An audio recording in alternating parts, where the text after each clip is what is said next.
Hello अस्सलाम वालेकुम। My name is Syed Ismail Tanveer. क्या हाल है आप लोगों के? आज हम बात करेंगे कि रिक्रूटमेंट एंड टैलेंट एक्विजिशन में क्या फ़र्क है और ये दोनों क्या चीज़ें हैं और उन दोनों में क्या फ़र्क है।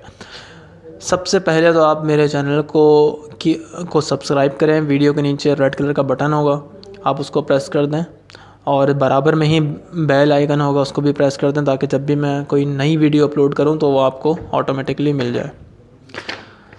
तो शुरू करते हैं। ज़्यादातर जो जितने भी स्टूडेंट्स हैं वो ये समझते हैं कि रिक्रूटमेंट और टैलेंट एक्विजिशन दोनों एक ही चीज़ है, यानी कि ये एक हायरिंग प्रोसेस है। बिल्कुल ठीक है, बिल्कुल ठीक समझते हैं, लेकिन इन दोनों के बीच में एक इम्पॉर्टेंट और एक बहुत बड़ा डिफरेंस है। वो डिफरेंस क्या है उसके बारे में आज बात करेंगे। इसमें कोई ज़्यादा मैं आपको डिटेल्स नहीं बताऊंगा। मैं अपने हर वीडियो में एक बात ये कहता हूँ कि मैं कोई एक प्रॉपर टीचर नहीं हूँ, मैं ख़ुद एक स्टूडेंट हूँ। मेरी कोशिश ये होती है कि मेरी वीडियो से जितने भी नए स्टूडेंट और एचआर के हैं या कोई भी है, किसी भी टॉपिक से रिलेटेड है, उसका जो बेसिक कॉन्सेप्ट है वो क्लियर हो जाए, ताकि जब वो आगे जाए, आगे और क्लासेस ले अपनी, तो उसको परेशानी ना हो, उसको समझ में आने लगे। तो इस वीडियो में भी मैं टैलेंट एक्विजिशन और रिक्रूटमेंट का जो बेसिक कॉन्सेप्ट है वही आपको दूंगा, ताकि आपको थोड़ा सा माइंड क्लियर हो। रिक्रूटमेंट बेसिकली हायरिंग होती है। वैकेंसीज हमारे पास कंपनीज़ में आती हैं तो हम उसको हायरिंग करते हैं, ये बात सबको पता है। जो टैलेंट एक्विजिशन है उसके बारे में लोगों को ज़्यादा नहीं मालूम, तो मैं उसके बारे में आपको थोड़ा सा कॉन्सेप्ट क्लियर करता हूँ। एक एग्ज़ाम्पल लेते हैं। एक एग्ज़ाम्पल ये लेते हैं कि जब भी हम देखते हैं कि आईपीएल हो रहे होते हैं या पीएसएल हो रहे होते हैं, इसमें होता क्या है? इसमें ये होता है कि हर टीम में प्लेयर्स होते हैं या लोकल प्लेयर्स होते हैं, लेकिन उनमें से कुछ प्लेयर्स ऐसे होते हैं जो फॉरेन होते हैं, जिनको हम ख़रीदते हैं पैसे देकर। जब बोलियां लगती हैं, जब नीलामी हो रही होती है या जब उनके रेट्स चल रहे होते हैं प्लेयर्स के, तो हम लोग क्या करते हैं कि जो भी टॉप का प्लेयर होता है, हाई रेटिंग वाला, उसको ख़रीदते हैं ज़्यादा पैसों में और अपनी टीम में शामिल कर लेते हैं। वो भी एक प्लेयर ही है और आपके जो लोकल्स प्लेयर हैं वो भी एक प्लेयर है। हैं दोनों प्लेयर्स, मगर दोनों में फ़र्क क्या है? हम लोग क्यों उन लोगों को हायर करते हैं अपनी टीम में? इसलिए क्योंकि वो उनके अंदर एक ऐसा टैलेंट है। जैसे क्रिस गेल है, अब वो एक ऐसा टैलेंट है टीम का कि वो अकेले ही मैच को ख़त्म कर सकता है, उसके अंदर ये टैलेंट है। और या हम कोई अगर बॉलर ले लें, शेन वॉर्न ले लें, ब्रेटली ले लें, शोएब अख्तर ले लें, मोहम्मद आमिर ले लें, इसके अलावा और बहुत सारे अच्छे बॉलर्स हैं, उनका ना मुझे नाम अभी याद नहीं आ रहे, तो हम वो ले लें, या कोई फील्डर ले लें अच्छा, या कोई कीपर अच्छा ले लें। तो जब भी हम हायरिंग कर रहे होते हैं अपनी क्रिकेट टीम में, तो हम लोग अच्छे प्लेयर्स लेते हैं। वो अच्छे प्लेयर्स इसलिए होते हैं क्योंकि उनके अंदर एक टैलेंट होता है, तो उसको कहते हैं टैलेंट एक्विजिशन। यानी कि अपनी टीम के अंदर एक ऐसा टैलेंट लेकर आना जो आपकी पूरी टीम को अकेला जितवा दे, या वो जो हम प्लेयर लेकर आ रहे हैं वो हो सकता है हम उनको उसको कैप्टन बना दें। जब वो कैप्टन बन जाता है हमारी टीम का, तो वो एक प्लानिंग के तहत मैच खेलता है, तो जो वो कहता है उस हिसाब से फिर पूरी टीम चलती है। तो ये हमने क्या किया, अपनी टीम में टैलेंट एक्विजिशन की। हम लोग नॉर्मल प्लेयर्स भी ले सकते हैं, अपने लोकल प्लेयर्स भी ले सकते हैं, लेकिन हमने यहाँ करनी है टैलेंट एक्विजिशन। हमें टैलेंट लेकर आना है ऐसा अपनी टीम में कि हमारी टीम जितनी भी 8-9 टीमें हैं उनमें से सबसे अच्छा परफॉर्म करे और एंड में हम फाइनल मैच जीत जाए। उसकी बेसिक वजह ये होती है कि हमारे टैलेंट एक्विजिशन ऐसी होती है कि उसमें बहुत ही ज़बरदस्त प्लेयर्स आ जाते हैं और हम जीत जाते हैं, क्योंकि हमारी टैलेंट एक्विजिशन अच्छी हुई है।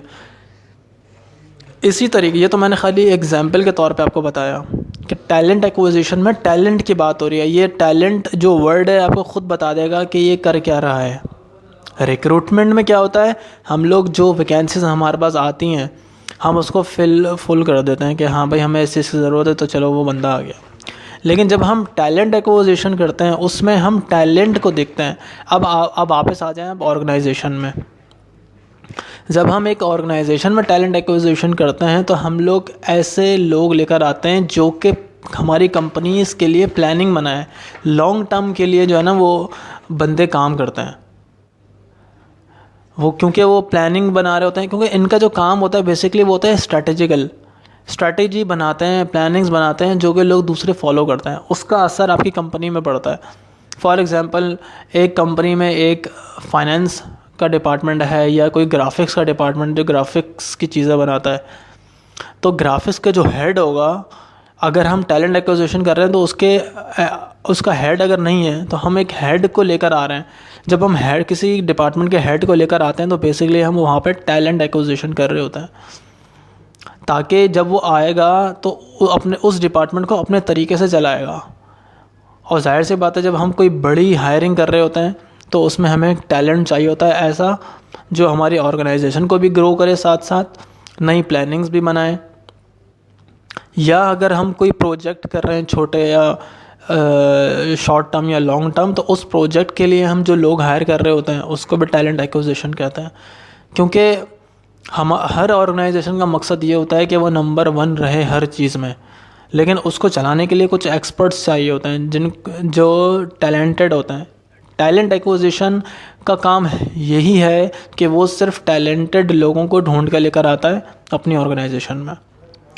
और एक जो नॉर्मल हायरिंग होती है वो रिक्रूटमेंट होती है कि अगर हमने कोई डेटा ऑपरेटर रखना है, कोई फाइनेंस में कोई बंदा रखना है, ये तो एक नॉर्मल हायरिंग हो गई है। लेकिन जब भी हम टैलेंट एक्विजिशन की बात करेंगे तो वहाँ पे हम ऐसे लोग लेकर आएंगे जो चीते हों अपनी फील्ड के। तो ये बेसिकली फ़र्क है। कर हम दोनों तरीके से हायरिंग ही रहे हैं, दोनों लोगों को हम लेकर आ रहे हैं अपनी कंपनीज़ में, हायरिंग कर रहे हैं, रिक्रूटमेंट कर रहे हैं। लेकिन टैलेंट एक्विजिशन में हम हर बंदे को नहीं लेकर आ सकते। हम अपनी ऑर्गेनाइजेशन के डिपार्टमेंट का हेड किसी ऐसे बंदे को नहीं रख सकते जिसके अंदर कोई टैलेंट नहीं है, क्योंकि जब वो लीडर बनेगा, एक डिपार्टमेंट का लीड करेगा, तो उसके अंदर उनके अंडर जो लोग काम कर रहे हैं, फिर वो जाहिर सी बात है वो भी वैसे ही काम करेंगे जैसा हेड काम कर रहा है। तो हेड अच्छा होगा तो हेड नई प्लानिंग बनाएगा, नई मोटिवेशनल स्पीच देगा, उनको नए नए तरीके बताएगा, तो उनके जो अंडर काम कर रहे होंगे वो भी अच्छा काम करेंगे, वो भी मोटिवेट होंगे और अच्छा परफॉर्म करेंगे। तो टैलेंट एक्विजिशन में जब भी हम कोई बंदा लेकर आते हैं तो वो एक लीडर होता है जो कि प्लानिंग और स्ट्रेटेजिक प्लानिंग करता है आपकी कंपनी के लिए। वीडियो ज़रा लंबी हो रही है और शायद आपको पूरी तरीके से क्लियर ना हो कॉन्सेप्ट, लेकिन हाँ मुझे इतनी उम्मीद ज़रूर है कि थोड़ा सा आपको डिफरेंस मालूम हो गया होगा दोनों में। मैंने यूट्यूब पे गया, मैंने देखा कि मैंने खुद इसको पढ़ा, देखा कि क्या चीज़ होती है, लेकिन जब मैं इसको सर्च करने के लिए गया तो मुझे कहीं पर भी ये उर्दू ज़बान या हिंदी ज़बान में ये वीडियो नहीं मिली। तो मैंने सोचा ये कि मैं ख़ुद इसको उर्दू या हिंदी ज़बान में अपलोड करूं, ताकि जो लोग इंग्लिश में नहीं समझ पाते या जिनको मुश्किल हो रही होती है उनके लिए उर्दू या हिंदी में एक वीडियो होनी चाहिए। तो आप इस वीडियो को देखिएगा, चैनल को सब्सक्राइब ज़रूर कीजिएगा। अगर कोई चीज़ समझ में ना आई हो तो आप कमेंट्स कर सकते हैं, मैं आपको वहाँ रिप्लाई कर दूँगा। उसके अलावा मैं इस वीडियो की डिस्क्रिप्शन आपने ज़रूर पढ़नी है, क्योंकि वहाँ पे मैं अपने सोशल मीडिया के लिंक्स दूँगा आपको और बाकी टॉपिक्स के भी लिंक्स दूँगा, ताकि अगर आपको और वीडियोज़ देखनी है तो वहाँ से आप देख सकते हैं। Thanks for watching.